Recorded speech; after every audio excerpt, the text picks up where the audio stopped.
The Filthy. Howdy, howdy. And Babyface. Say hi, Brian. Hey, how's it going, man? Hey, it's Brian the lawyer. Oh, no, Brian. Don't worry, all you big Brian fans out there. Brian will be in here shortly. He's doing his big-time lawyering stuff, I'm sure. I'm sure that's what it is. I'll draw myself out.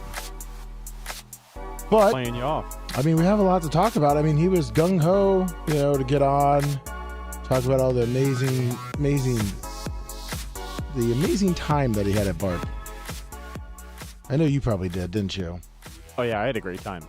I was there for 45 seconds, and people were, force-feeding me edibles and handing me joints and some other party favors, and we had a great time. If you, shout out to Jerry the Cantrell.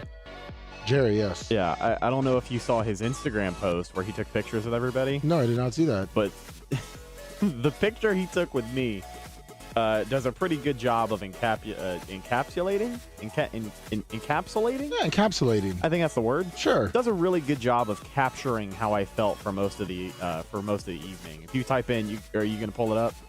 Yeah. I just need to get on one mic. And his Instagram, and I was calling you his brother to a lot of people. Dark Match Chum Lee. Yeah, and I was I don't know about brother, man. Some other people said it. I think we could. So other people were going with it too? No, other people were saying we look a little more like cousins than brothers because like our facial structure just is different. So you think I'm just being about the hair? Well, it's not even the long hair. Like he's got a different nose than I do. He's got some squintier eyes than I do. Wow, just picking them apart, huh? Oh, come on now. So click that the middle one. Hold on, with him and Dan and Bubba. Yep. And then go to slide. Who's that attractive young gentleman there? Oh yeah, look at that guy looking svelte as fuck. Look at that fucking picture. And he looks about the same too. I know. I think we both had the Delta 9 gummies working overtime by that point in the party, man. I think so. You're looking good though. Yeah, I try my best. Well, I don't think you were going to be all smiles on Tuesday morning, Monday night after that Bucks game. Holy shit, Lummy. I mean, and you went to the game too. We did, and I talked to you about it Monday morning. I was having like an internal struggle of whether I should go or not. Waste the money. I was so back and forth. Like I wanted to buy tickets, and then I didn't. And then I told myself, I said, you know what, win or lose, you're going to kick yourself in the ass if you don't go, because one, could potentially be Brady's last game as a Buck. Two, could be the last home playoff game we see Tampa Bay compete in for another 10 to 12 years, Well, or it could have been a really good game. And had fun. The Bucks win. And you know what? Fucking joke's on us, Lummy, for having the expectations that we did, thinking that, this team would show up ready to play because, I feel so stupid. Brian made a great point 2 weeks ago, and he kind of, Well, let me ask Brian. Do you remember your point you made 2 weeks ago? I don't think Brian remembers that. I don't think, yeah. You Sorry, totally Reddy. I just wanted, I wanted to include him in right. to, the conversation. Yeah, he's on the show. He's in the thumbnail. Yeah, I mean, I know he doesn't shows up on time every day. He doesn't do a lot of talking, when he is here. So, right. He's kind of like a dark match me for the sports show as I am on the main show. So I kind of wanted just to hear his opinion on what you were saying, but I guess he's just going to be silent over there. Yeah, well, he was right 2 weeks ago. Joke's on us for thinking the Bucks could actually compete in this game. At the end of the day, the Dallas Cowboys are a good team, and the Bucks are not. An 8-9 record, a division winner, you can kind of look past that when you have a competent defense in Tom Brady. But this defense didn't know what the fuck they were doing for 3.5 quarters. To be honest, it almost looked like they were playing majority of like cover 2, cover 3. Right. They didn't adjust very well in the second half. Like, they really weren't doing a good job disguising what they were trying to do. Like, you had corners playing 10, 15 yards off of the ball. And Jamel Dean wasn't even on the field. Hey, and still getting beat deep. Yeah. By tight ends. Mm-hmm. I mean, the whole they barely did any blitzing. They can say it was personnel and outside linebackers, and maybe we were missing Shaq Barrett, which I totally forgot that he had that Achilles heel injury and didn't play. But I was watching, I'm like, are we going to get any blitzes? And you know the guy that sits behind me in the season tickets. Yeah.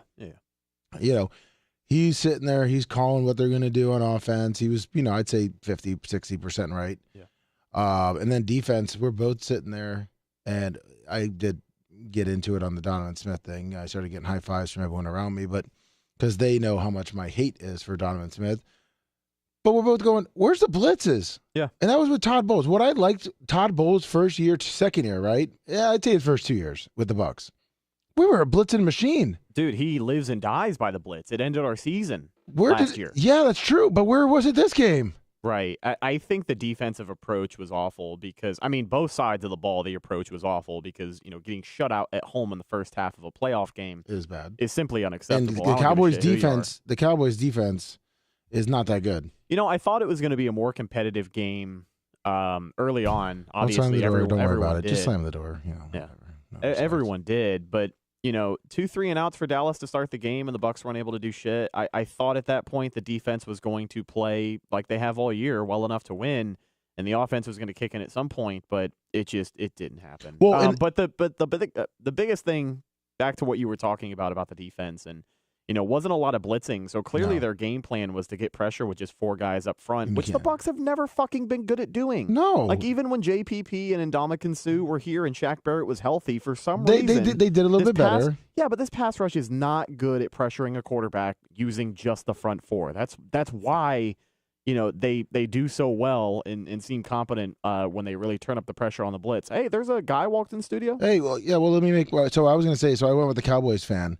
I didn't know he was a Cowboys fan. He's not really a Cowboys fan, but he kind of watches the Cowboys because he lives in Texas. Is he just a casual football fan? No. He really likes sports. Mm-hmm. But he's not like a diehard Cowboys fan. Like, he kind of knows all the different, from the Bucs to the Cowboys. He likes going to different stadiums. But I mean, living in Dallas, no, he lives in Waco, but living in Texas, whatever. He was saying in the beginning when he saw the first, like, how we were playing that cover 2, cover 3, kind of 4-man under, back, he was like, you guys are going to lose. He's like, Dak lives and dies by the dunk passes, the short shit. And that's all they did to us. Like I'm saying the whole time. And then, they took those 1-2 chances with the tight ends down the field. Yeah, I mean, with the Bucs, it's always been the seam routes. It's always been the tight ends. But, like, Dalton Schultz was just fucking killing us. They had no answer. He was. When guys like Michael Gallup and CeeDee Lamb are getting 25. Oh, I'm sorry. Hold on. Sorry, sorry. We gotta restart the show. Okay. Our superstars here. Now we're ready. Oh, hold on. Wait, who's? Hello?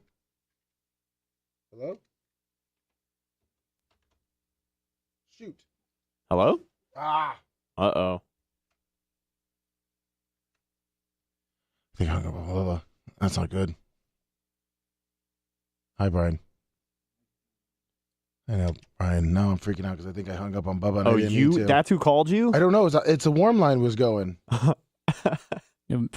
Probably a robo dial, accidental dial. Well, thing. that's why I didn't put it straight on the phone. Yeah. How's it going? Good. How's it going? Oh man, somebody's calling in on the regular line. I know. Well, let's just hold on 1 second. 813-90-BUBBA. What's it, Bubba? Oh man, hold on, Brian. How you doing, buddy? I'm good, man. Sorry, I'm a couple minutes late. I had no, it wasn't. It wasn't Bubba. Thank God. Dealing with some work stuff. You know what, Brian? You're a big time lawyer. You had fun at the bar party. But let's just take this call real quick. If you're all right with that, it wasn't Bubba, so I can relax. Go ahead. My blood pressure's up a little bit. 770. 778. I can't now. I'm dying. 778. Turn him up. Hey, how's it going, man? Sorry, I called and then I hung up because I saw you were starting the show and you're doing like the intro, and so I didn't want to call and interrupt. And then I saw you drop the call and I feel really bad about it. I was curious. I know I talked to you before on the old show, and you had mentioned that you didn't get paid to do the show. Do you get paid now to do this, right? Yeah. We all get paid. Okay. Yeah. That's good, because I remember on the old show you didn't get paid for it, and that made me really angry. And then I went to someone and I said, the Lummy doesn't get paid to do it, but then they actually told me something interesting, that apparently I guess that Bubba paid you before by letting you fuck his wife. Was that true? No, that wasn't. I never fucked his wife. No. That sucks, man. He basically let everybody do it, and he didn't even let you do it. That's a bummer. Sports talks, okay. Yeah. What a douche nozzle. Yeah. Never heard that one before. Yeah, lose our number, buddy. 778. Fucking tool. So, Brian, how's it going, buddy? I'm doing good, man. How are you? We man, this show's been going so long now. We started talking about so long. It was 6 minutes. I think I was 6 or 7 minutes late. We went through the whole Bart party. We heard you had a good experience. You had fun meeting the fans. A lot of people, they said that you're douchey on the air, but also douchey in person. So I'm the real deal, man. Someone said something about you getting involved in a situation in the back. Situation in the back. Oh yeah, he probably didn't listen to the morning show. It's okay. There was no situation in the back. I mean, that's not what Bubba we're trying to figure out who. Oh, the chick in the situation. Yeah. I heard that this morning on the show. I was like, what? Nobody said anything specifically about me. I mean, there's so few possibilities. You could just pretty much run with the ones that you would suspect might find themselves in a situation in the back. We kind of rattled off a lot of names this morning on the show, and I know nobody wants to confirm nor deny, but I'm still sold it was Big Country and Dark Match Steve. That's probably right. That could be. I saw them looking at each other, having eyes for each other all night. Mm-hmm. Well, who couldn't though, Brian? Who couldn't with Big Country's outfit? You could cut the sexual tension with a knife. Yeah, it was intense. Here's the thing with Dak, and the Bucs game planned him. They tried to beat him the way Washington beat him, which was with Washington played coverage. They did not sack him a lot. The game in which he got sacked a lot and had a lot of pressure was actually against the Eagles most recently, and they put up 40 points and beat the Eagles. But Brian, the first game, the Bucs gave him a lot of pressure. And we beat them. But here's the thing. They were getting pressure with their front four. They didn't need to blitz to create pressure. The problem was when they stopped getting pressure, they never had an adjustment to blitz. I mean, they never changed the defensive game plan when things started going badly. They probably, when things were going badly, should have gone for it at 4th and 3 at midfield there. Yes. You can always mark the moments where the game kind of turned. I mean, Brady's interception, obviously, total killer there. That game goes completely differently. It was 6-0, 6 minutes into the first quarter? Yeah, it's like 5 minutes left, 4 minutes left in the first. No, actually, the first quarter had just ended. Oh, yeah, you're right. The first quarter had just ended. It was the first yeah. play of the second quarter. He goes in there after the announcers put the jinx on him and talk about how his entire time with the Bucs he hadn't thrown a red zone interception. Yeah. And it set an NFL record, 408 attempts or something like that in a row without a red zone interception. And then, sure enough, boom, red zone interception. Well, and the thing, too, is that, with the Cowboys missing their field goal, the first off, so us you mean being extra points? Yeah, sorry. So, yeah. But I'm Those saying are called extra points. But. Yeah, I know, it's still a field goal. So if that first drive, if the Bucs were up 3 points, but yeah. Okay, listen, cocksucker. 7-6. I defended you at Barb. 7-6. Defended me to whom exactly? All the haters. All the haters. All the trolls. Please, there were none. There was tons. You know what? Then they're fucking cowards because none of them were haters to my face. So. Well, they just didn't talk to you. No. So that's fine. It would have been 7-6, right? And even if the Cowboys do, I think that 100%, the defense. It would have lifted the entire team up. Exactly. Instead, it was deflating. Well, then even after that 12, when it was 12-0, I'm like, okay, but if it was 12-7, because obviously the kicker he misses too. I mean, I think the Bucs says, okay, we got this, and they just go out and just completely like the whole game plan changes after that. And there's a few things from that play in particular that I want to mention. First and foremost, I know that Byron Leftwich is under a lot of heat, and we'll probably get to that when we get to it. But have you watched the replay of that interception? Like, I don't know what the fuck that play design was, but it looks like half of the roster thought it was a run play. And half of the other guys thought they were running routes to go out there and try and get. Well, over. yeah, well, maybe that's the way you design it to fool the defense in the middle. I don't know. Right. Well, no, because you look at Chris Godwin and it looked like he was kind of blocking, right? Is that what you're talking about? The routes that the receivers ran looked like they were just going out there to get a block. But he looked like he was triple covered. I think it was your right guard and your center just run block, and then everyone else drops back in a pass pro. Yeah, but Brett, you can do that when you're on, like, what was that, like the 2-yard line? Yeah, because you can be 2 yards downfield. Exactly. But here's the thing. Did Brady ever say what the hell happened? Yeah, he said that he was trying to throw it away and he didn't get enough on it. Whew. So didn't get enough on it's an understatement. Brian, I mean, you could have made that throw out of the end zone. That was that. It looked like something was there that he didn't think was there. It was crazy. I think he was trying to put a little more air under it. I think he thought Godwin was going to do his turnaround and he was going to fight through that triple coverage that he was on. To me, it did not look like there was anything interfering him from getting enough on the ball to throw it 12 yards. Exactly. Now, another thing that was on my mind after that interception, especially watching the way that they answered, you know what I mean? I thought that would give them a little motivation to maybe show the fuck up and start performing on offense, but it clearly wasn't. It didn't. Another thing that I thought about is all the way back to the game in Carolina. The second play from scrimmage, the third play from scrimmage, was the Mike Evans touchdown that he dropped, bounced right out of his hands, right? He said in his post-game press conference that after that happened, he felt the life drain from everybody around him on the team. On the third fucking play of the game? It was 0-0. Hold on, what game was that too? It was the Carolina game. I don't know. They only put up 3 points. No, but what number game was that? That was like six or seven. No, because seven, after that, if that's the case, then Mike Evans never played the same after that. Right, Mike Evans had the worst year of his career, to be honest with you. And what's funny is he still went over 1,000. He still went over 1,000 yards, but that spoke to me about the way that this team overcomes adversity in the middle of a game. They fucking decided to lay down and die more than one time this year, which is something they never did under Bruce Arians. It goes all back to what I said with Brady being distracted and losing the team. He lost the respect of the team with his handling of his personal life and his personal situation, and that resulted in what we saw, which is a rudderless, leadershipless team that didn't have the ability to bounce back when things got tough. Now, there were moments this season when they did, the comebacks, the Rams game, what was the other one that they came back, the Saints game. But other than that, this team, when things got tough, they folded more than they held up. And it was all smoke and mirrors, man. We kept being lulled into this sense of, they'll turn it on. You don't have a negative scoring differential and win in the playoffs. It just doesn't happen. And you're leading your division, or your division with that. They were minus 45 compared to the rest of the. And as much as I hated to do it, Brian, I gave you some credit for that same talking point at the beginning of the show.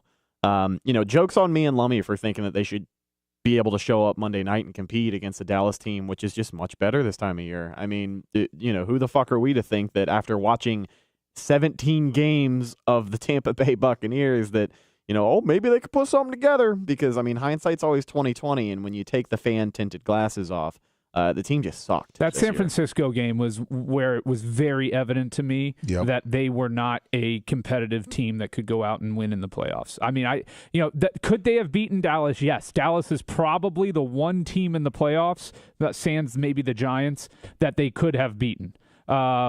Seattle, Giants, Seattle, and Dallas were probably the only three playoff teams in the NFC the Bucs had a chance to beat. I think they could have held up, maybe possibly beaten Minnesota. I was going to say not with the way Dak just torched them. That secondary got worse and worse and worse as the year went on. There is no guarding intermediate passes.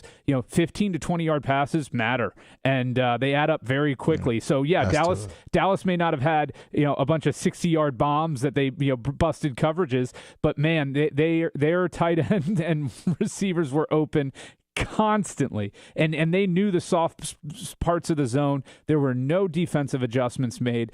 I would be okay with firing Todd Bowles and Byron Leftwich at this point. To say that the Bucs underachieved would be a dramatic understatement. It is an all-time fumbling of the bag when you consider not only the expectations coming into this season, but the team that Todd Bowles was fucking handed. Well, the talent, the talent that they have. He could not have hoped for a better roster. I mean, maybe 2021 when you have, a reliable number 3 wide receiver in Antonio Brown, but aside from that, and a really good tight end, and a good offensive line that you could rely on, because when Todd Bowles took the job in March, he couldn't account for fucking Ryan Jensen going down, Ali Marpet retiring, stuff like that. Well, I mean, Jensen almost left until Brady talked him back in. Right. So the holes that they were able to fill headed into the season, expecting to be healthy, that offensive line, was just really unhealthy. Like even we heard sound bites this week from Aaron Stinney, who has not talked to the media since training camp, and he was kind of going to be the guy to win that left guard job between him and Nick Leverett. I don't think Luke Gedeke was even in consideration to start, and then all of a sudden their hands were tied and they had to do what they had to do. So there's things that you can't plan for. Injuries are one of them, but in the grand scheme of things, what Todd Bowles did to this team his first season here and what Byron Leftwich did to this offense without Bruce Arians holding his hand is more clear now than it ever has been. It's just such a fucking awful year. Which, speaking of Byron Leftwich, obviously they haven't made a decision. They have. It's going to happen. But, I mean, do you see him going, as the reports have come out, going to the Steelers? I think that's the only team who would want him. Which I don't even know why they would want him. Yeah, I think this season, this time a year ago, we were talking about him being the front runner for the Jaguars job, which I will still commend him for turning it down because he didn't like the GM situation. But now that you've had a year to show everybody how shit you are as an offensive coordinator, what the fucking balls on that guy. I thought it was stupid of him to turn down that Jaguars job. That would have been a great situation for him. It was a young team on the rise. And he would have ruined them. Well, they would have missed the playoffs this year. Probably. It's easy to say that. How much of it was Todd Bowles' hands in the offense? That's what I want to know. You really think that he had his hands in there? Oh, so wait, what happened between, 2020, 2021, and this year with Byron Leftwich? Did he all of a sudden forget how to coach football? Yeah, what happened in 2019? He didn't have Bruce Arians holding his hand. So you're saying the head coach makes a huge difference, Yeah, I know, right? but Todd Bowles has been known, even when he was with the Jets, he would come out and say, I didn't touch the offense. Yeah, well, I would take the blame for that. Listen, there's something that has to explain. Either Byron Leftwich did not learn a single thing in 3 seasons under Bruce Arians. Well, you got to go with what's the most likely. What Occam's razor. What is the most likely explanation here? Right? What is the most likely cause of the Bucs' problems this year? Now, number one, I think, was Brady and his. That's number one. Number one. Number two. Number one. Yeah, no, absolutely. That was the biggest problem with the Bucs this year? I think Get the fuck out of here. Absolutely. Injuries. No way. No, Injuries. Hold on. Brady missing 2.5 weeks of camp and not coming in with his head right, because this is why I say that.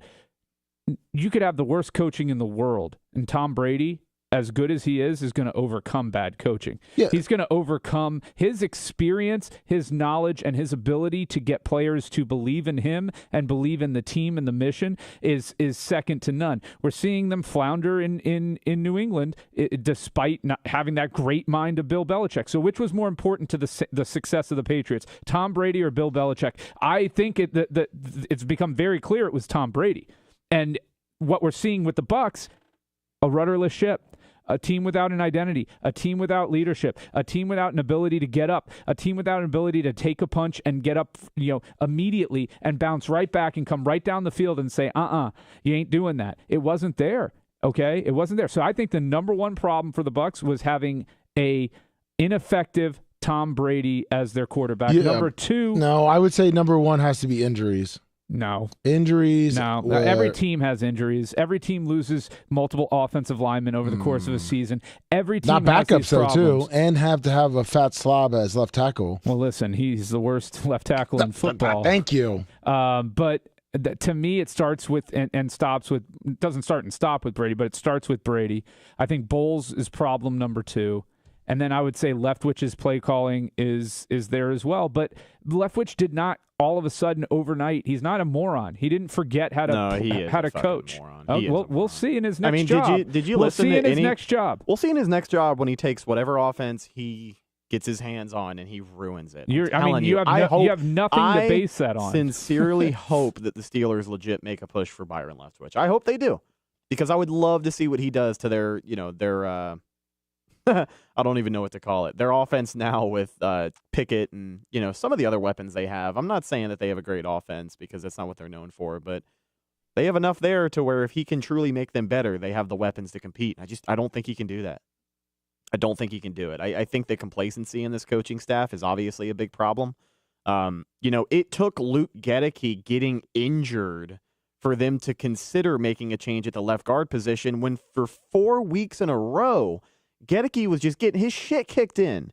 Any competent coach could have looked back at the game film and said, hey, this guy right here is starting to become a liability on the offensive line. That's why Tom Brady is getting rid of the ball so quickly to where guys like Mike Evans cannot get open, because Mike Evans can't get open in 2.75 seconds.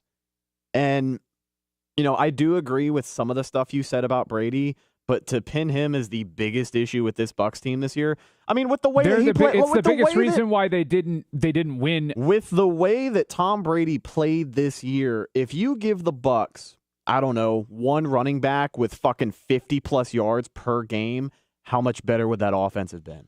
Oh, a lot more. I mean, the offense would have been better. Monday night against Dallas, I know they were playing from behind. I'm not saying Brady's to blame for his performance, okay? Let's be clear on that. It's not Brady's on-field performance. It is, to me, looking at this team, realizing the lack of leadership that this team had, okay?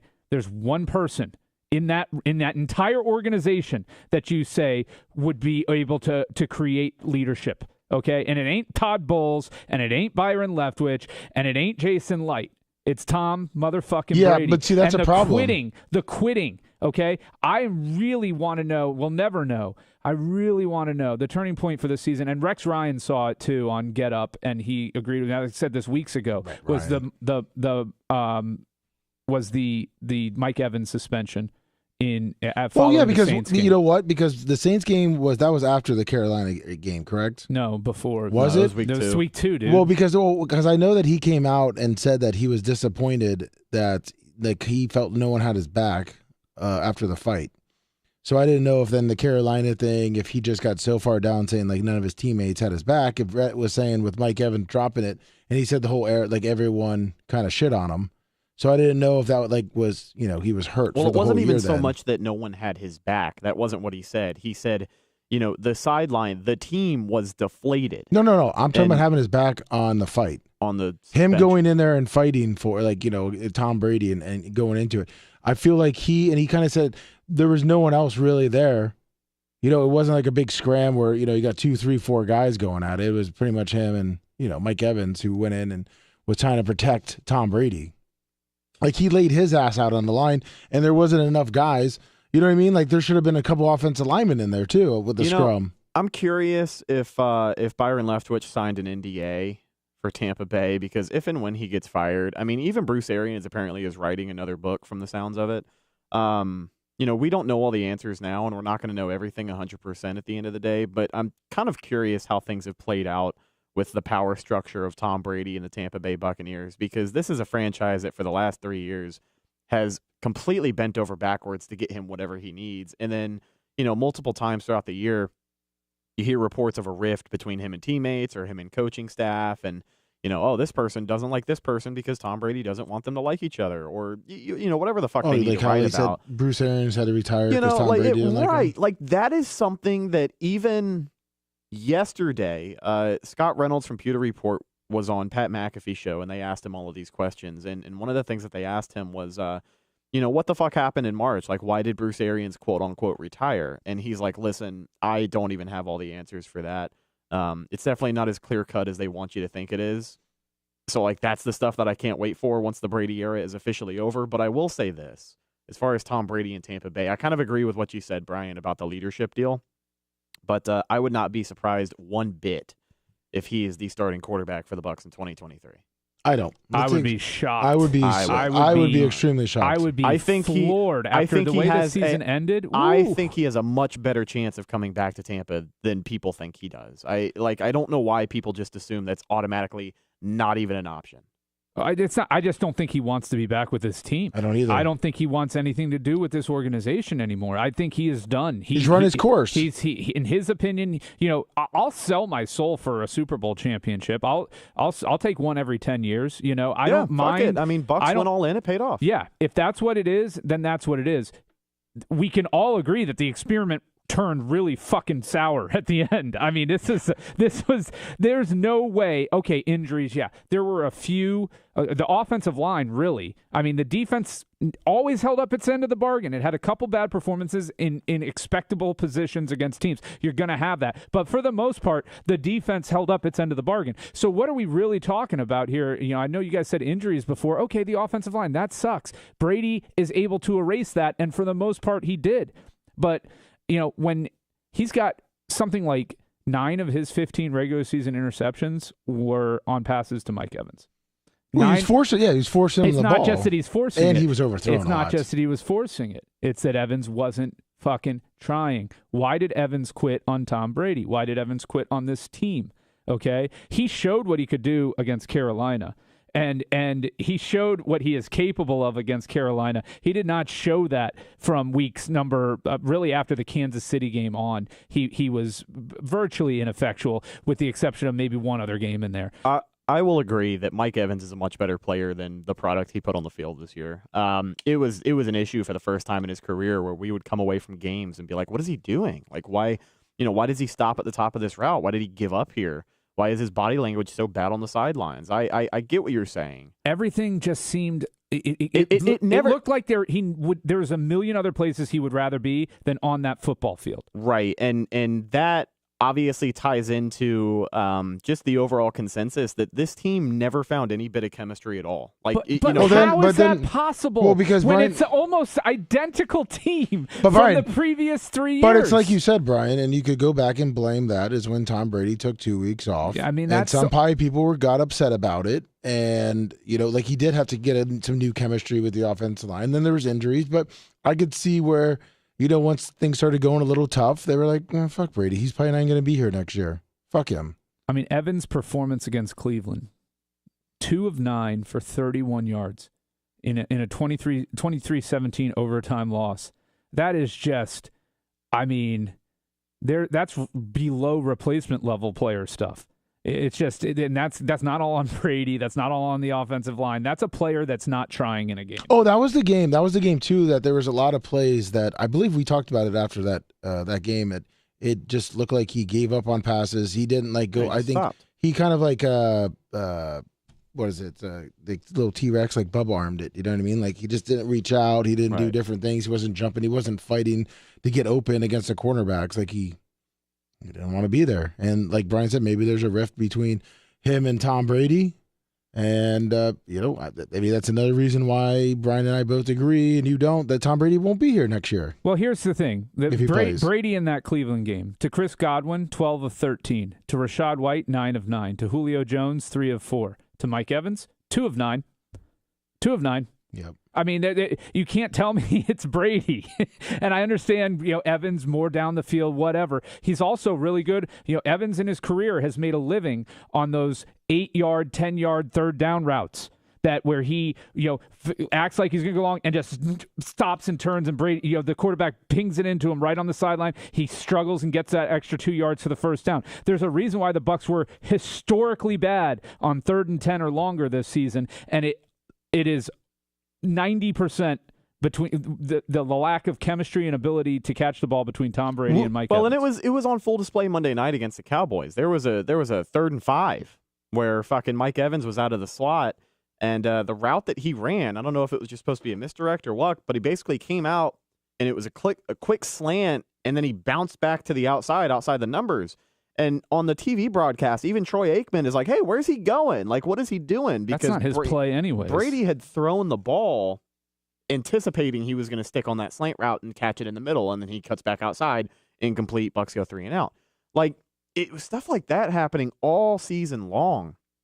And again, I know I keep saying it, but yeah, nobody on this team had an ounce of chemistry for what felt like the entire season. Like, they would get rolling. Seattle, they ran the ball well, had a good game. Week 1 against Dallas, they ran the ball well, but there was no other game this year where I can think of where they actually ran the ball well and it complemented the offense. I mean, nothing fucking worked. And, the stat line from the final game against Dallas should show you everything you need to know. The Bucs came into this year and they made it clear 2 things. 1, we don't want Tom Brady to break the fucking record for throwing passes in a season like he did in 2021. So this year, naturally, he went out and threw 6 more. And number 2, they said that they wanted to establish the run more. Well, against Dallas, they ran the ball 11 fucking times, and guess how many times Tom Brady threw the ball? 66. It was actually 12 carries, and he still threw 31 incompletions. It was 12 carries. You want to know the biggest problem? The biggest problem is Leonard Fournette getting any carries. Rachaad White clearly was the better back. Rachaad White was clearly the better receiving back. He was clearly the better running back. And for whatever reason, Rachaad White against Dallas, only 7 carries. For 49 yards, right? 41. He Okay, but averaged that's a 5.9 a tote. He was the number one. He was the number one average back in that game. Better than Pollard. Better than everybody's better than Elliott. Yeah. But I mean, you look at Fournette and Elliott. They're kind of the same back now, aren't they? They are. They I mean, They just ram him at the hole. Talk about 2 backs that are way past their prime now and don't have anything left in the tank. It's Fournette and Elliott. What's Elliott's? What's his salary? Didn't he get a decent sized like deal? fucking 12 mil. They would have destroyed us if they didn't use Zeke Elliott in that game. I mean, 13 carries for 27 yards. We're so lucky that they stubbornly and begrudgingly refused to retire him from their offense. But he should not be playing for them. They would be a much better team if Ezekiel Elliott had 0 touches a game. Yeah, that's true. Much better team without Elliott getting a single touch. So We never solved that mystery. What is his salary? Because it's got to be like 11 or 12. Zeke is huge. I think it's like maybe even 15 million. Isn't it 5 years too? I remember at the time they signed the deal, everybody was like, "What the hell are they doing?" Well, Jerry likes running backs. He thinks he probably had it Emmitt Smith as he came out and said that this is the 90s, but 6-year, $90 million. Yeah, so Woo! Yeah, it's and it doesn't get better. It's next year is 10.9. 2024 is 10. 2025 is 15.4. And then, actually, the team has a potential out this year. So bye-bye, Zeke. yeah. He's still with that deal. He's the highest paid running back. They'll, I think so, but they'll take the dead cap, the 11 or $12 million dead cap hit this year. Yeah, Jerry will cut a check and get rid of him. Oh, they have to. I mean, if they don't get rid of him, it's the biggest mistake. Speaking of dead cap, well, hold on. I want to kind of get off the Bucs because I mean we've been talking about the Bucs. I want to talk about some of the other games too. Brian, Rhett, I know you watched it on Saturday. San Francisco. I mean, obviously with Seattle, but they look like the real deal, right? I mean, and Jacksonville playing with that huge comeback. Do you guys, I mean, what do you think about San Fran and Dallas right now? You think San Fran just going to roll over Dallas this week? It'll be a good matchup. I just think they present so many more. They're such a more of a complete team than the Bucs that they present so many more challenges to Dallas, both offensively and defensively, to prepare for. I think you're going to see Dak under constant pressure. They're not going to have those 10, 15-yard sit-down routes available against San Francisco. San Francisco's not going to give them that. Well, they do have a better front four than the Bucs. Like kind of what we talked about too. I mean, head and shoulders better front four, one of the toughest in the NFL. Yeah. That was going to be my thing. Is that I think the big difference maker this week is they're going to get after Dak. They have the defense to not only force a turnover and take it away, but just fucking get after them and make him uncomfortable in the pocket. And the Bucs weren't able to do any of that. Yeah, I think Dak will wilt this week. I think we'll see the Dak in the Dallas playoff performance that we're all accustomed to seeing. The Bucs made them look so much better than they were. The Bucs couldn't have made it any easier on Dallas. It was like a bye week. It was target practice out there. Everything, I don't think they completed their longest pass was 34 yards, and that was I think with like a 15, 20-yard run afterwards by Ferguson. Everything was a 10, 15-yard dink and sit dunk. Down. It wasn't even dink and dunk. Well, to I me, mean, dink and dunk. You're I know, checking it down, and it's all like screens and shit. This was just a defense that allowed them to have the middle of the field, and Dallas just fucking took it. So Brian, had so much time. Guys were running their routes to completion. Yeah, I know, and then putting their hands up like, oh, where we don't. No, Brian, I guess in my opinion, the dink and dunk philosophy and the way it has changed, because back in the day, I feel like before it was a really big quarterback league, the dink and dunk, like you said, it was like a 5-yard, like little dump it off, check down. But now with the the big plays that the NFL is going with, I feel like it's under like 15 yards. You know what I mean? I feel like you got your tight end, and he's like your third option, but he's like 10 yards out. It's your check down. It's not your big. Dak averaged 9.2 yards per attempt against the Bucs. That's a very high number. that's a very high number. And so to me, I get what you're saying.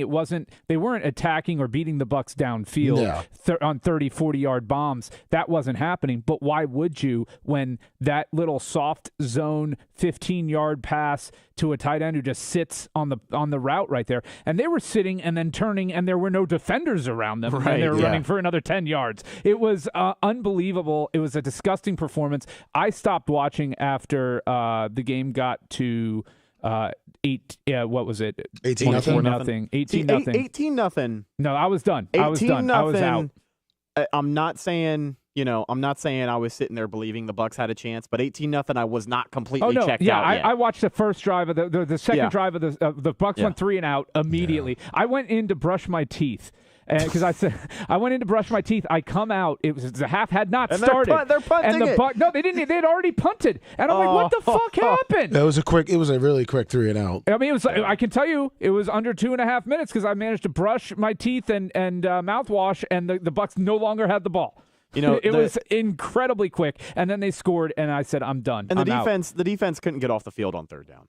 That was another thing too. Like I kind of get what you mean, Lummy, about how it didn't feel like Dak was kind of throwing the rock all over the yard. He was making those short, important completions, and they were coming on like 3rd and 6, 3rd and 5, 3rd and 4. He'd fucking hit that slant route and get it every single time. You know what I mean? Like those are the plays that are going to pay dividends. Well, I don't. I don't think he's going to be able to do that against San Fran. So I think it's unanimous that right now we're going to be picking San Fran over Dallas. Yeah, I think one of the turning points in the game was the roughing the passer penalty. It would have been 3rd and 5, I think, for Dallas after they'd gone 2 and out. It would have been 3rd and 5, and after they had just gotten their first down of the game, and then Hicks lands right on top of Dak. I mean, in today's NFL, it's a roughing the passer. It really wasn't, roughing, but in today's NFL, it is. That to me was a pretty pivotal moment because the very next play.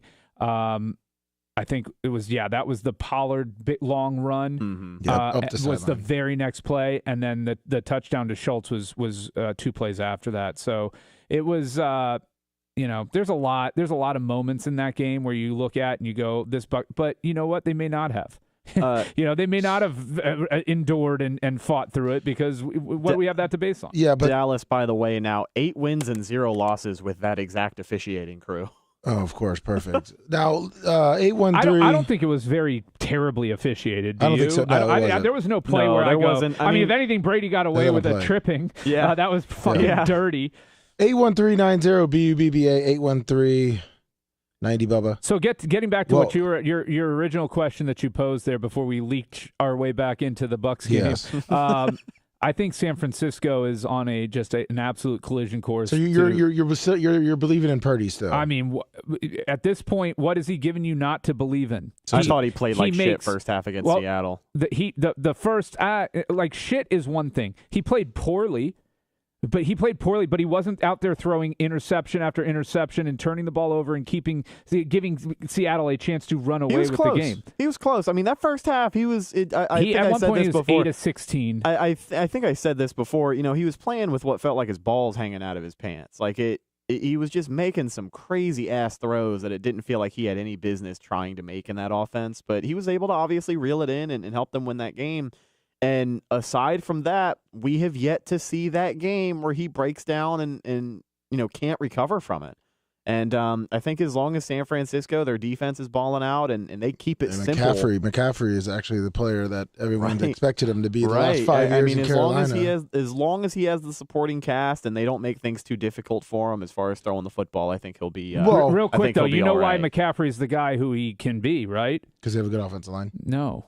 15 to 20 touches a game. That's it. In Carolina, he was getting 30 to 35 touches a game. Mm-hmm. 17 touches against the Seahawks, and he turned that into what? 136 yards and 3 touchdowns or touchdown. 119 rushing. Yeah. But you know what else they have? Is they have a good left tackle in Trent Williamson. Yeah. No, they do. They've got very good. They're a very complete team. I mean, you know, the fact that the quarterback does not matter for them.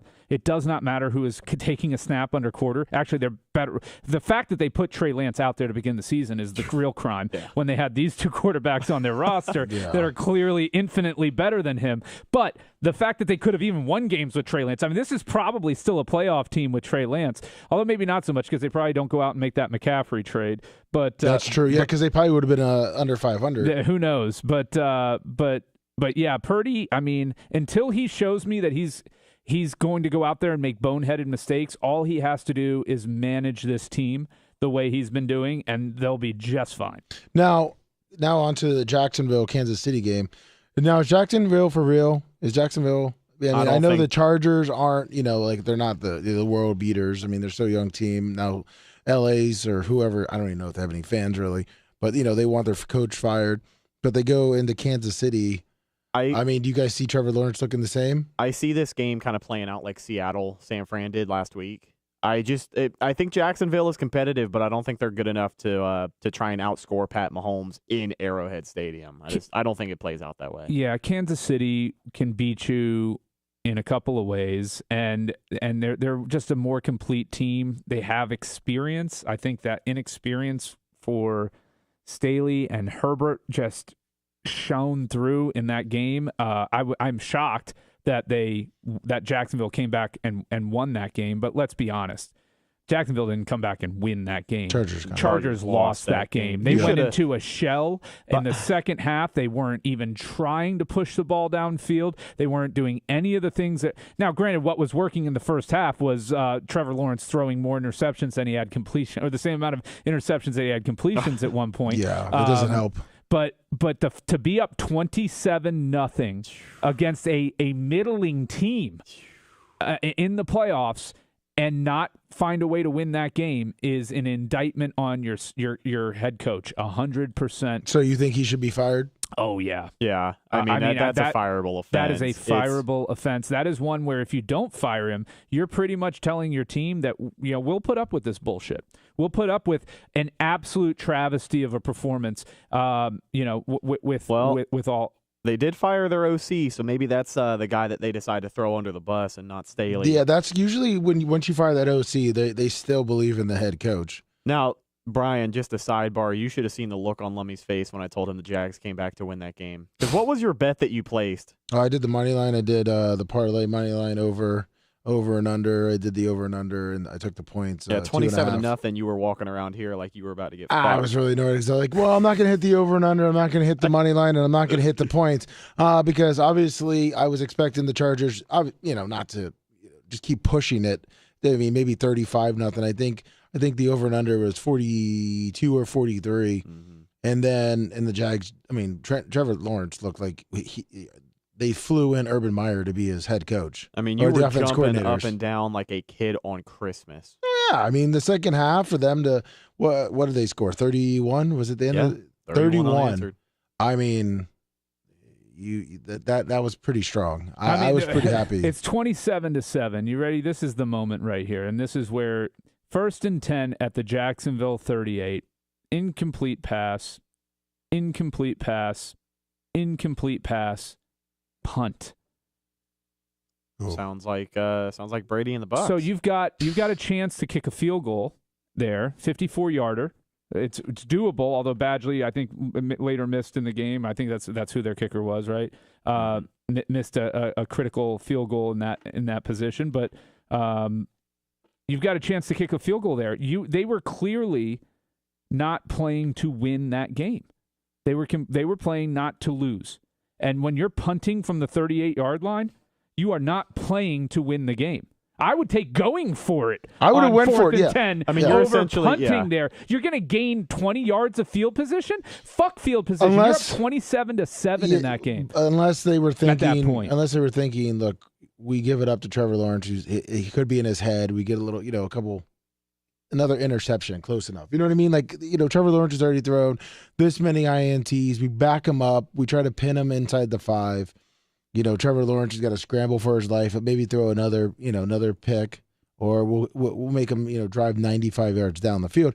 Not saying it was a good idea. Like, I like your take on it, Brian, is just fucking go for it then. Yeah. Yeah, I mean, they're still in. Like, the other team starting at your 38 is not the end of the world. That's not guaranteed points by any stretch of the imagination.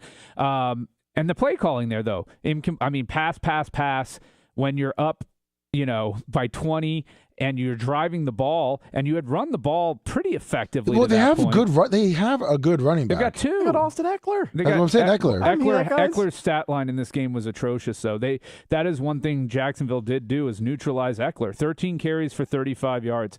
I mean, Jacksonville's run defense was stout in this one. They held up. I mean, 23 total carries for 67 yards and 2.9 average. Longest was 13.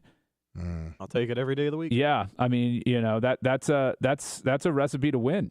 If you're a defense, once Trevor Lawrence got out of his own way, the Jags were the better team. Oh yeah, I mean the Jags defense is really good, and like you said with the whole Byron Leftwich thing too, he's dumb because the Jaguars are young and they're talented. I mean, Doug Peterson, he got handed a gem. That was a dream job, man. And if Byron Leftwich actually turned that down, he's an absolute fucking moron. Because of the GM. That was the because of the GM. That was the scuttlebutt because he didn't want to be under the ball. And the whole thing is that if Byron Leftwich went into Jacksonville this year and obviously got him to the playoffs, and Trevor Lawrence was improving, and they were making some ass backwards things, but you could see Byron Leftwich was a good play caller, a good coach. You don't think that they would get rid of the GM and bring in just almost like they did? I know John Gruden and Byron Leftwich are a little different, but I mean, if the owner sees improvement and the players like Byron Leftwich, you don't think they're going to get rid of the GM and bring in someone that maybe Byron gets along with? Yeah, you got to win that locker room over, and he's young enough to be a player's coach there, and especially after the fucking absolute disaster that was Urban Meyer. I give a lot of credit to Jacksonville and to Peterson. I mean, Peterson is a better coach than most in the NFL.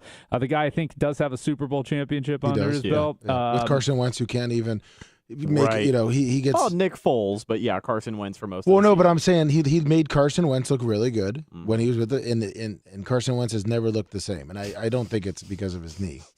I mean, Carson Wentz might as well just go back to North Dakota and go hunting or something. Looking back at the first matchup, the regular season matchup between these two teams, and at that point, you had Lawrence play a decent game. The issue for Jacksonville was an inability to consistently run the ball. They only had 16 carries in that game. I think they got to run the ball 20 to 25 times minimum to have a chance to beat Kansas City. And Kansas City in that game actually torched Jacksonville on the ground. Jacksonville's got to control the clock against Kansas City. I mean, you can't just give it up to Patrick Mahomes every single time in that offense. No, they can't afford 2 turnovers. They can probably get away with 1. They can't afford to turn the ball over more than once,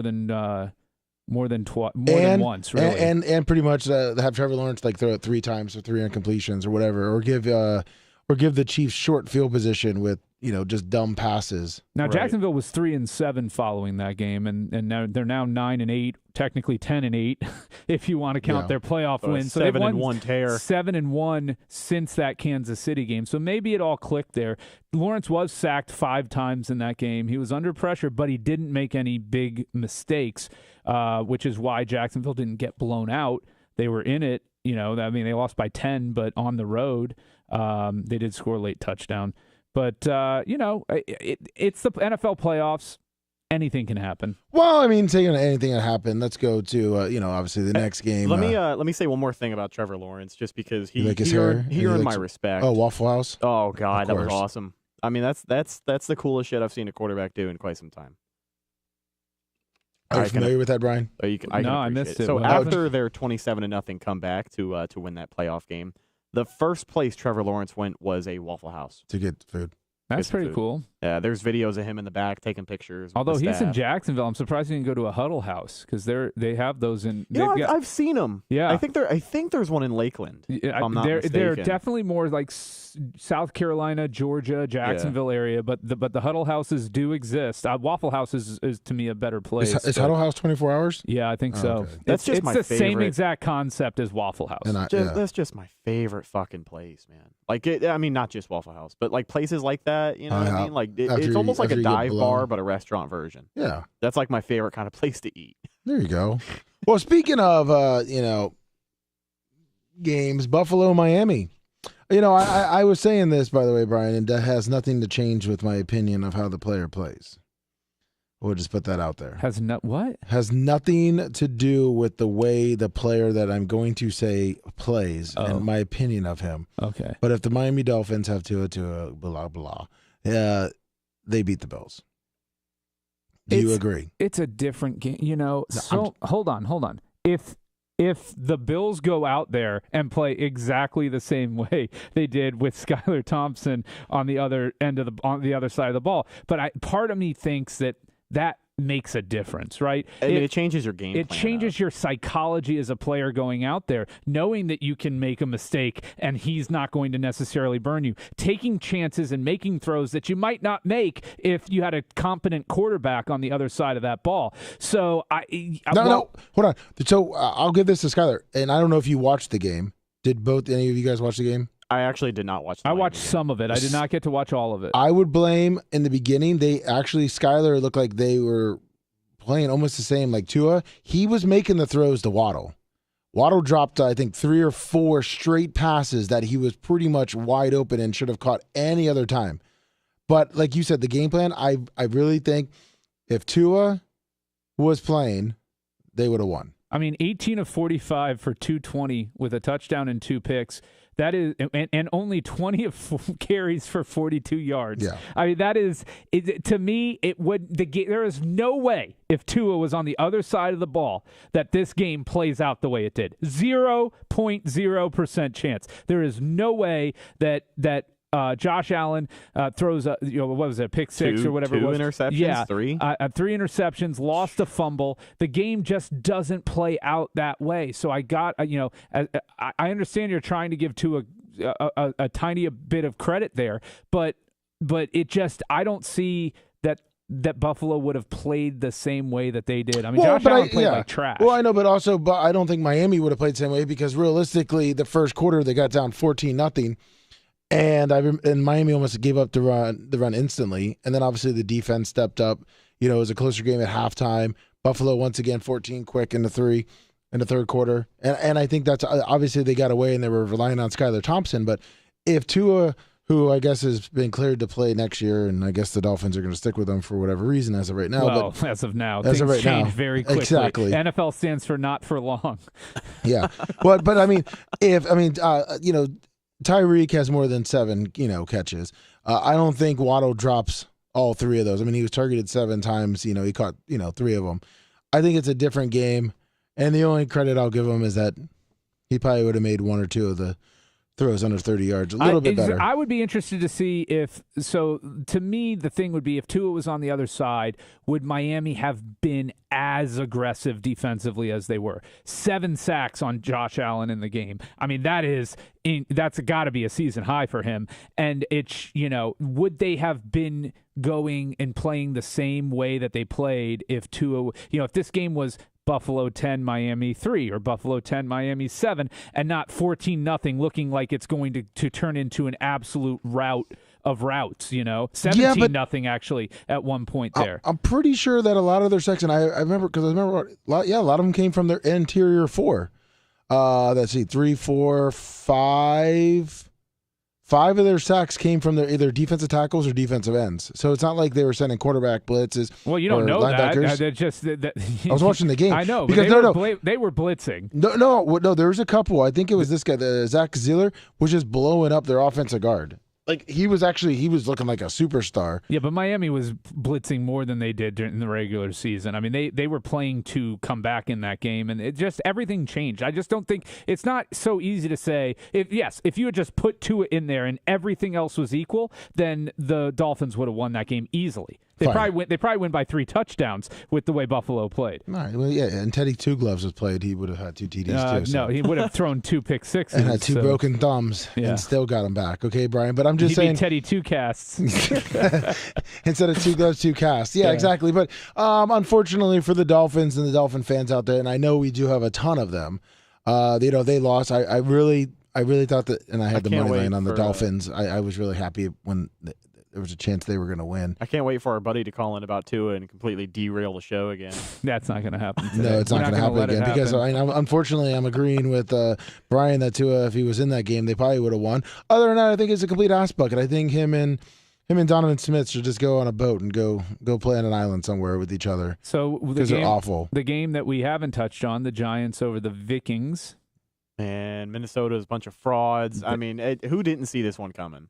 Yeah, I think the line moved heavy on the Giants. Dream matchup for New York in that game. Absolute only team in the NFC playoffs that they could have beaten. And I mean, realistically, they had control of the entire game. Yeah. Like there was never a point, Minnesota started etching a comeback at some points, but even then, I never really was watching it and was like, oh, the Giants could lose this game.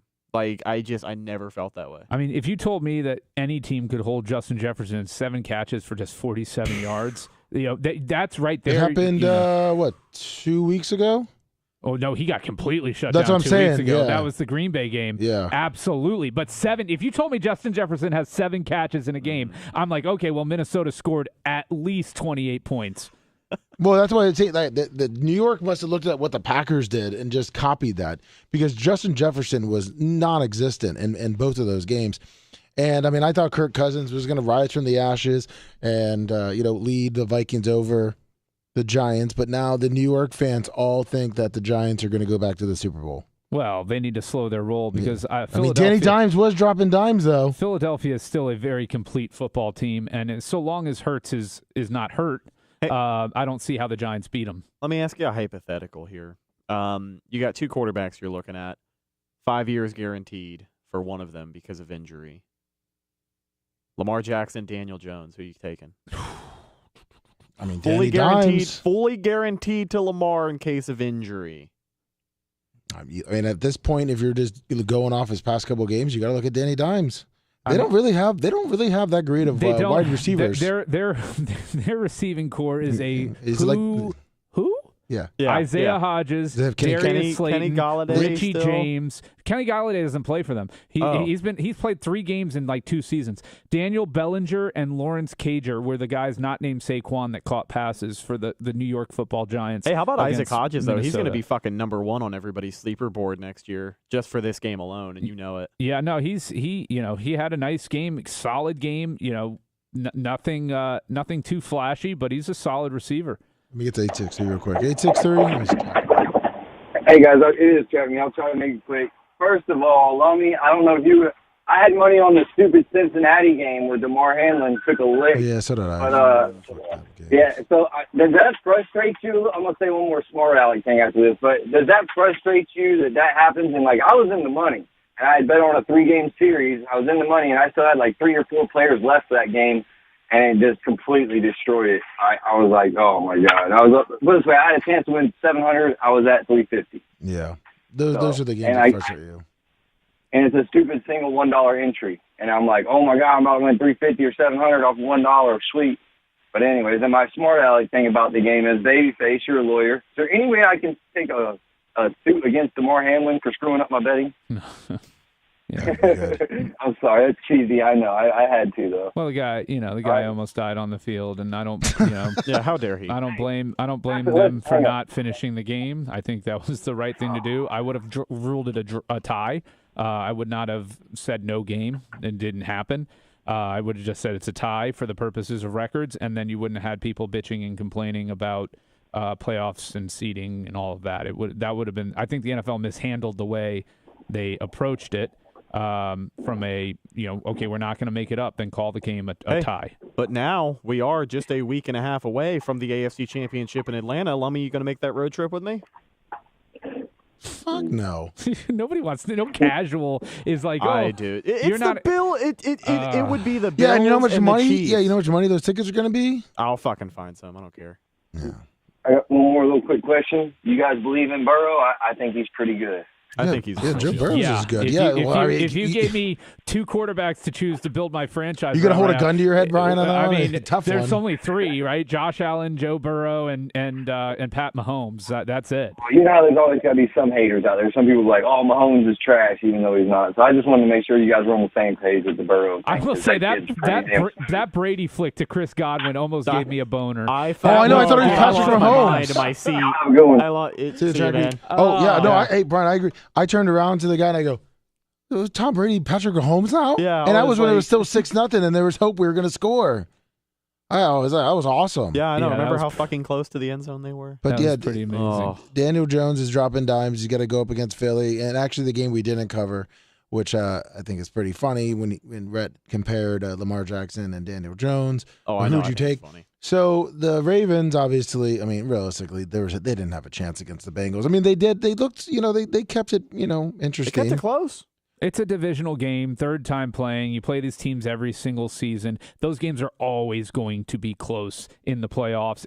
That's why I don't think the Giants are going to get beat, 28 points off the field. I think Philadelphia has it in them to run them off the field. But these are divisional opponents who know each other. It's not like you have to game plan. Now you get to tweak and look at the last two game films that you had. The Giants also have the advantage of Philly trying the last week of the season against them when they got to rest all their players and starters. So Philly had to show some of their hand to the Giants, where the Giants didn't have to show them anything the second half. And the Giants are a different team than when they played them the first time.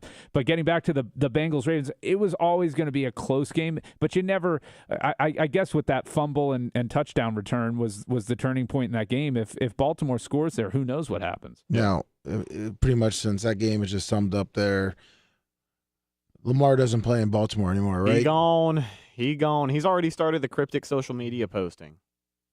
What's he saying? He posted some motivational quote about appreciate something good while you have it, because if you can't appreciate it, then you're not going to have it anymore. Something along those lines, which I'm sure has everything to do with Baltimore. What was he talking about? His leg, his injuries? I think it's leverage. He's just trying to create leverage and, the threat. I mean, here's the problem is he doesn't have the leverage in this situation. His only leverage is saying, I'm not going to play next season.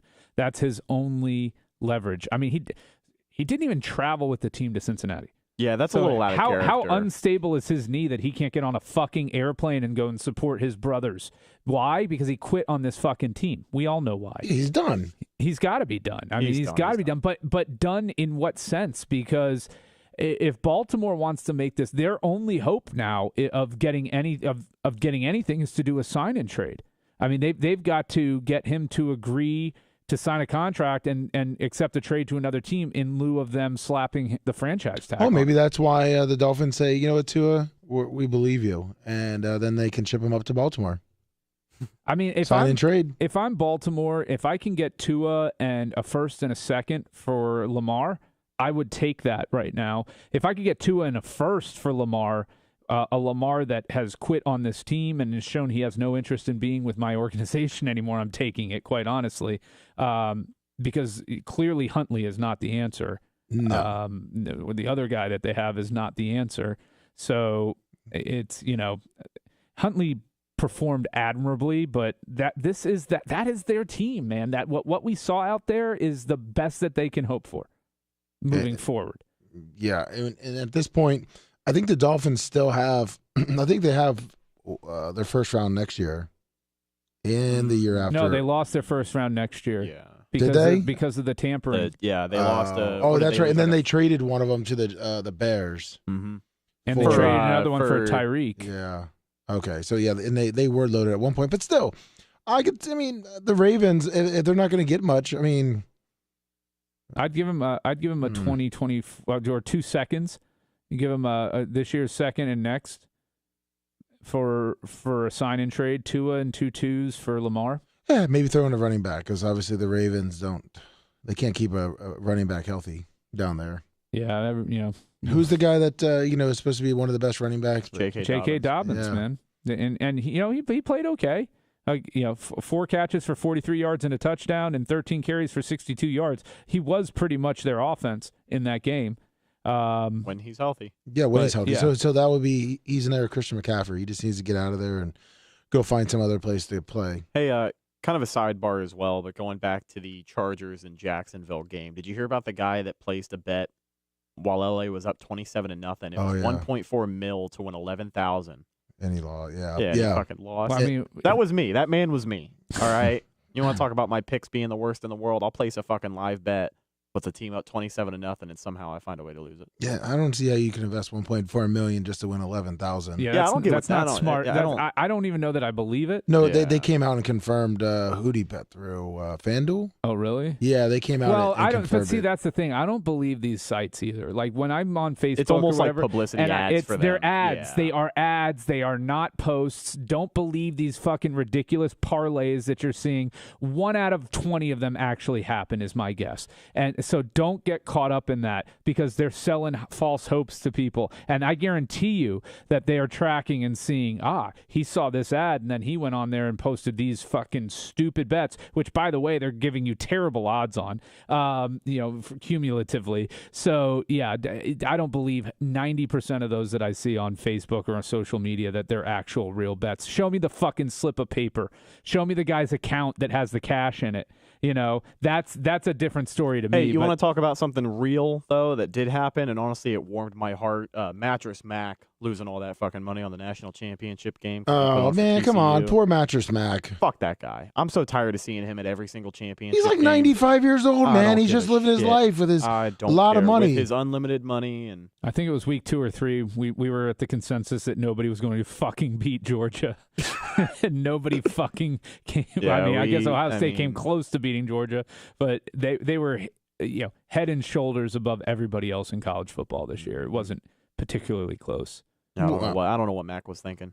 Mac was thinking, man, he's a Texas guy. He's a good old Texas boy. He was just believing in his team. That's why he put on for the Astros the World Series. He won that. He's always hedging because he does those promotions where if you come in and buy a mattress from him and X team wins, then it's free. So he places those bets as a hedge against his mattress losses. That's all it is. Is that what it is? Yeah, because the guy apparently sells. I don't know how many fucking mattresses he's selling. That's money. That's money laundering 100%. Oh, is that what it is? Oh, is that what you're accusing him of now? Both of you. Talk about fucking what's the name of the store? Mattress Firm and Mattress Giant. Have you ever driven past a mattress firm and seen people inside? No, I've never have. Well, because they're all laying down, dude. You can't see. No, listen. I went into one of those places with Ashley when we were looking for a new mattress. Ghost town. And then you had 3 sales guys come up to you and just bother the shit out of you, and you're like, I don't want to talk to you. I'm going to lay on a mattress. Leave me alone. No one came in for the 30 minutes we were in there. Yeah, the last 2 times I walked into one, we were looking around for about 15, 20 minutes before somebody even realized. Like, they poked from around the corner, like, you're not supposed to be in here. Yeah, what do you... They're missing the ball on what they should actually be doing is hosting, like, sleepover parties, like, after hours, do, like, host little parties, like, rent out a store, whatever it is, with drinks and food or whatever. That's the only way to make money off a mattress business. Gallery furniture. Do they have any of those down here? Can we do that? No, it's all Texas, I think. Damn it, I was going to say, can we go there and try to make some bets with him? If this team wins, you get a mattress or whatever. Get a couple mattresses. I did not know that. A point, and I know this is more toward the offseason, and I wanted to make our pets before we go, but I know Rhett has been really dying to convince you, Brian, that the Bucks, if which I'm agreeing with Brian, doesn't happen much, that if Tom Brady does come back, which he thinks, that the Bucks could afford him and some other players and everyone. No, there is no doubt that they can afford him. It's easier for them to afford him than any other quarterback because of the way they can restructure the money that they currently owe him and everything like that. No, absolutely they can afford Tom Brady. They can afford to kick the can down the road as long as he fucking wants to play here. They can't afford Aaron Rodgers. Let's be clear on that. Well, that's a pipe dream that they can't afford. They can absolutely. Tom Brady's only going to cost them $25 million, and in this day and age in the NFL, that's 50% off. Well, I guess Red was saying, that he was saying that a lot of people are saying about the salary cap and that they wouldn't be able to really afford. I think some people are being a little over dramatic about the salary cap. I don't think they know how the salary cap works. And if they can't afford Tom Brady, who can they afford? No one. When you pull up, that's not the point that I'm making. I'm just talking about re-signing people and kicking the can down the road. So in the case that Tom Brady comes back for another year and they avoid having to eat $35 fucking million in dead cap because by March 15th. If he decides that he's not going to play in Tampa Bay, they're going to have to eat it, which is the second largest dead money I think a team would have to take since Atlanta let go of Matt Ryan in the middle of his contract. So with that being said, you look at that list of free agents. Would you say that there's maybe like 3 or 4 guys that are more of a priority than the rest? The rest of them are just kind of 1-year cheap rentals. Yeah. You know what I mean? Like, who's on there that you would have to bring back? I think Levante David. I would say Tom Brady. Bucks are obviously still going to make a push to bring him back because the expectation is that he plays next year. Jamel Dean, you're going to need a number 2 corner. And, who the hell else is on there? That's about it. I'd say those are your top 3 priorities. Like, you can go without Sean Murphy-Bunting. He clearly wasn't doing shit against Cowboys. I don't know. Emor Kosar says Suckup needs to go, but I don't think he needs to go. The Bucks need a leg. Well, it's on Todd Bowles for expecting him to hit 50-plus yarders when we've known for 2 years. They had the kid. They had him cheap. They had him, and he lost the job. And he's in the XFL now. Yeah. Who are you talking about? Jose Borregales back in training camp. They should have stuck with him. Suck-ups is just to give cap money to a kicker in this day and age. You know, they're so hot and cold. Look at the fucking kicker for Dallas. Right.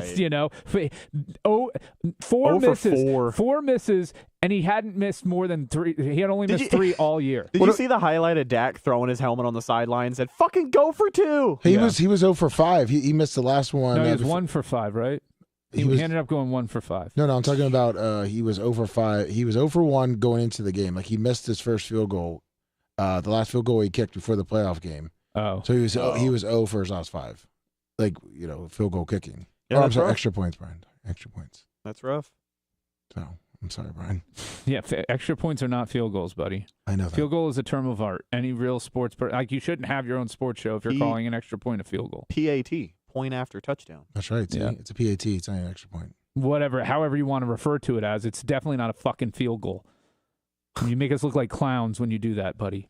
Well, I was correcting you guys when. Just know that you make us all look like clowns. No, you might as well just paint our faces up and put a red nose on. All the Jacksonville fans. You both were just sitting there saying that he was 0 for 4 on his field goals, and I said, no, guys. I didn't say field goals. Yeah, you did. No, I didn't. Yep, and I said 0 for 4 on his kicks. Extra points. Oh, whatever. You're fucking getting your little lawyer mood right now. Listen, just calm down over there, Chachi, okay?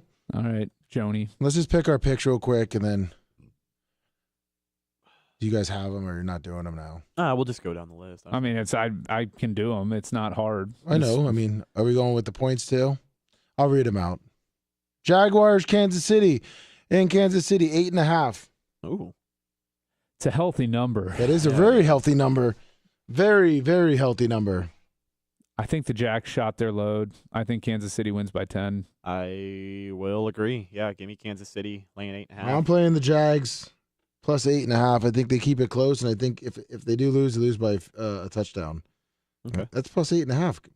It's a lot of points. It is. Giants, Eagle. Look at Vegas is just with these big spreads numbers, here. Yeah. Giants at the Eagles, 7.5. Lummy's got to go first because I'm not going to let him be contrarian. Giants. On what we picked the whole fucking I'm time. Giants. I'm Danny Dimes all day long. Yeah, give me the Eagles. 7.5. Yep. Yeah, Eagles. I hate to say it. Give me the Giants. Danny Giants. Dimes is going to go think out there. that I think that bye week for Philly is going to be evident. I know Hurts kind of needed to heal up that shoulder, but it's a division game, and the last couple of years in the playoffs, that first round bye usually doesn't mean shit. Remember Green Bay last year? Yeah. Well, that's because of their quarterback. Cincinnati, Buffalo, 5. That's not as healthy as a number, I don't think. That's going to be a tough game. I actually like Cincinnati to win this one outright. I'll take Buffalo.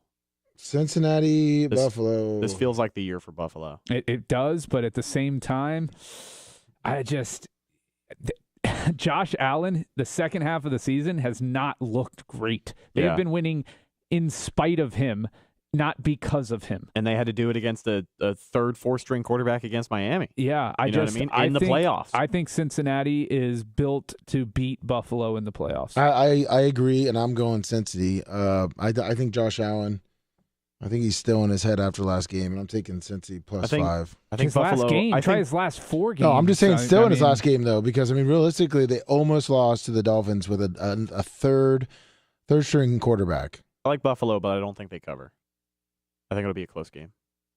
So you're taking Buffalo for the win? Yeah. Dallas at the 49ers, 3.5. Wow. Give me the Niners. I can go first. Yeah, 49ers right there. Niners by 7. The metrics really like Dallas. They're actually favored on ESPN stats to win this game by 53 or 54, 55%. It's crazy to me, but there's no ways. There's no way. Their fans are not allowed to have nice things. Because they're tools. I love it too because they were such fucking assholes. Oh, they're the biggest tools. Try winning something in the fucking salary cap era, your free agency era, you tools. I mean, all their success was pre-free agency. I'll take San Francisco, but the analytics really like Dallas in this one. They like their chances, but I'll take San Fran.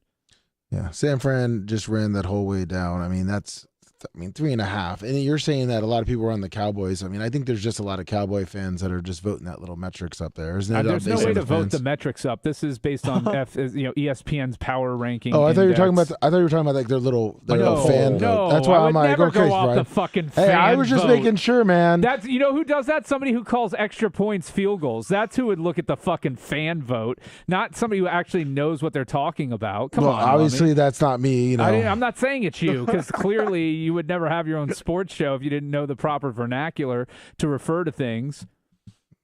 Well, he is a field goal kicker.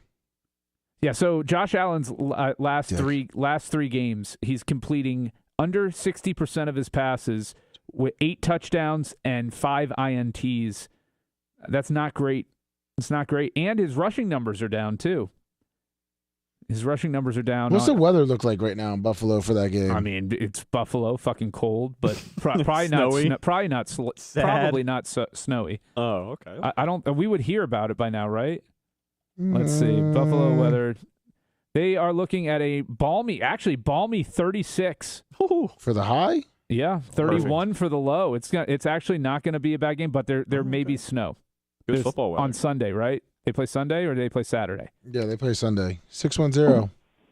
Hey, it's Brian from Philly. What's up? Hello, Brian from Philly. Hey, Lummy, thanks for the Jags pick. Brian was bad-mouthing you Saturday night for steering me to the Jags. I didn't realize we won to the next morning. Yeah, I looked like the smartest guy in the room, and then I looked like a fucking idiot. Yeah, well, you know what? It's all at the end of the day. 20 minutes.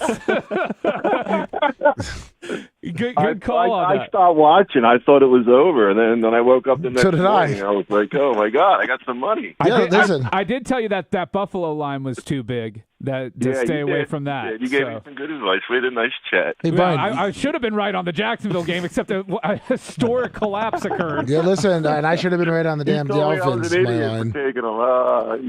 I said, but what did I say further, Brian? I said, I think Trevor Lawrence.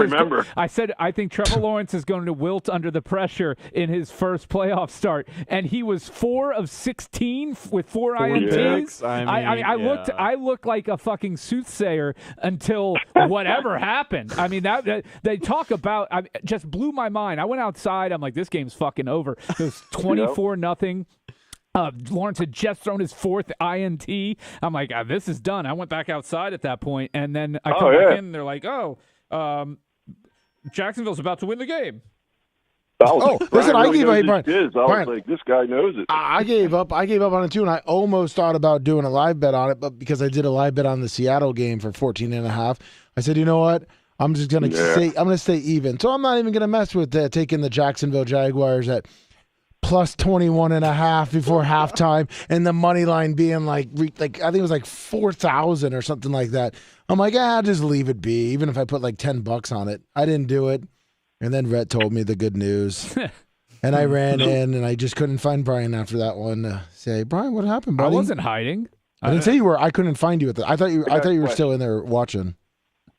What's up there, Brian? Lummy and Rhett, do you think the Eagles will not cover, or do you think they're just going to lose flat out? I think they just lose. Whoa! You think the Giants are going to beat? No. I went on the cover. I went on the cover on 7.5. Like we've talked about, a division game. They played each other.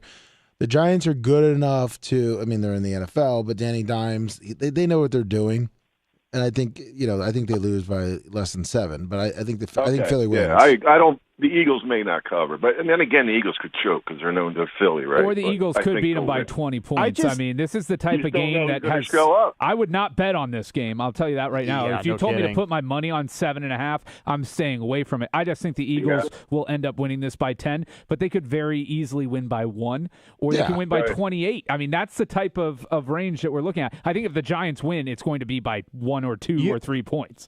You're immediately going to know what kind of game this is going to be by how they trot out there and play in the first quarter. Because again, like I want to stick with the assumption that, a first round bye is great, but teams are rusty when they come back from it. Like there is no denying that. Yeah. And Jalen Hurts hasn't played in how many games? No, he played the last game against the Giants, and he went out there 20 of 35 for 229. But I will say this: they didn't have him running at all in that game. He had he had 9 attempts for 13 yards, but he wasn't running like he had run in the past. Was he throwing on third stringers? I was still, what I was saying too is how many games did he not play before that? How many games did Gardner Minshew play? 2 or 3? He missed 2 weeks. He missed 2 weeks. Okay, and then obviously the Giants weren't having their, first stringers in the whole game for the defense. No, but I think the Eagles got out to like 21-point lead in that game, and then they kind of put the brakes on a little bit. It wasn't.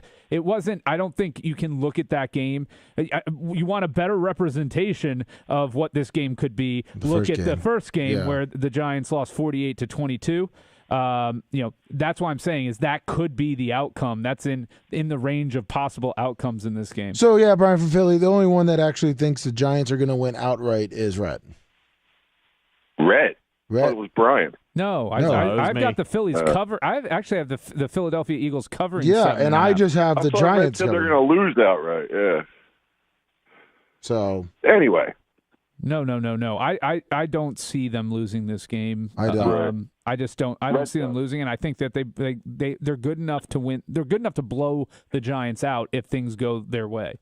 And Danny Dimes has done enough to get another big contract and then shit the bed the rest of his career with the Giants. All right, listen, it was great meeting all you guys. You too, Brian. You too, Brian. Take care. If you're the Giants, how do you handle Danny Dimes? Do you do like a 3-year bridge deal where you say, okay, you finally had a decent coaching staff and you looked okay, and Saquon looked back to his old self, we're going to give you 2 or 3 years, or do you think he would turn that down? Overpay. What I'm saying is overpay him for 2 or 3 year contract. I would not tie up 5 years into Danny Dimes. Well, Brian, that's because unfortunately, I'm going to say it. You're smart and you're thinking about it, and I think that the Giants front office is going to listen to the fans. They got the playoffs. He overperformed. He's been looking really good. He's back to being Danny Dimes.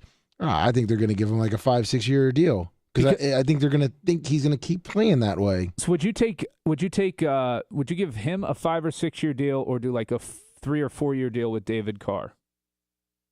If you're the Giants, I would go less contract. I would want to give Daniel Jones a 3-4, but if he said no, I'd give Derek Carr then a 3-4 year deal. And the Giants are going to have plenty of cap this offseason, yeah. I know they struggled with it, but I mean they kind of got rid of a lot. I think they used a lot of their dead cap this year. And, I mean, they could afford to maybe possibly bring in a good wide receiver. The Giants have $54 million currently in cap space, but they've got 42, and that's 42 players signed. Right. Because remember, Brian, the 2 teams in the best cap position are Chicago and Atlanta. Because remember, Brian, when we first started the Giants, because that's when we kind of were talking shit about the Giants, that when the season started, that the Giants were struggling along with the Saints. Because remember, they had a ton of dead money. And they had a lot of dead money tied up in like shitty wide receivers. Yeah, but they're out from underneath it after this season, so they're in good shape next year. They had to eat the Kenny Golladay deal, right? The Golladay deal has been a nightmare for them. And there was it was like that, and a linebacker was way overpaid. What would you guys do? I would take Danny. I would not want to give more than 3 to 4 years on Danny Dimes. If you're Dable, I think you prefer Danny Dimes. Just because the type of philosophy you have, you want a quarterback who's going to go out there and manage a game. He's a game manager. He's not a game winner. He has shown an ability to make plays in the clutch when asked to, but for the most part, Daniel Jones is a game manager, and that's what somebody like Daboll needs. So I think he fits better into with the head coach's philosophy. I just wouldn't want to tie 5 years up into him. because Saquon's not going to be the back he was or is for much longer. Time has shown us that it's undefeated when it comes to running backs. So, how much of their success is predicated on having a good quarterback with a reliable, solid running back? If you lose Saquon, now you have to fill that position. And, that just becomes a little bit tougher. Well, Jones's calculated market value is only $25.5 million according to Sport Track. Well, you can come on down to the Bucks. I mean, look, maybe when Ezekiel Elliott gets cut, the Giants will pick him up. Yeah, I mean, Ezekiel can fit down there. I would fucking take Frank Gore right now over Ezekiel Elliott. Frank Gore? Yeah, give me Frank Gore. Is he still playing? No, he could. Unofficially retired. He is boxing now. Yeah, he's boxing, but I'll take... To stay in shape, though. I'll take Frank Gore over 2 yards a carry Zeke. You think about it. If you're 6 foot tall and you just fell forward at the line of scrimmage, that's 2 yards of carry. What is Zeke anyhow? Is he like 5'8"? All you literally have to do is fall face forward, and you could gain what Zeke gained this season. He was, the worst running back in the NFL. The worst. And that's saying something with Lenny. That is. Oh Jesus, yeah. They can go. At least Lenny got 1,000 yards from scrimmage for the year. That's true. He was a decent receiving back when he needed to be, but I agree he is definitely not worth $7.5 million a year. Neither is Donovan Smith, $15 million. But besides that, I just talk about Donovan Smith the whole time because he's a fat piece of shit. But thank you, Brian, for making it in. We really appreciate you. We really missed you too, and Rhett, always a pleasure. Thank you for being on time. Always. Thank you for not doing your lawyering job, Brett. Yeah, you got it. I'm glad I could take a little break to be here with you guys. Thank you so much. So how many teams do you think are going to win off by field goals this week? And by that, I mean by 1 point at the end of the game. Brian, those are called extra points. But technically, if a team was down 2 points and they did kick a field goal, Brian, that they would win by 1 point, you ass bucket. No, I'm talking about they score a touchdown, tie the game, and then they kick a field goal to win by 1. All right, so thank you very much, everybody, for tuning in today. We are going to be live back. We don't know if Brian's going to be able to make it or not. Maybe he will. But don't forget, we're live tomorrow, twitch.tv/The Bubba Army, 6 a.m. to 10 with an after show kicker right here on YouTube. And for all your Bubba Army merch, Bubba Army Shop, Bubba Army Store.com. Thank you, everyone. Have a great rest of your day, and we'll see you tomorrow.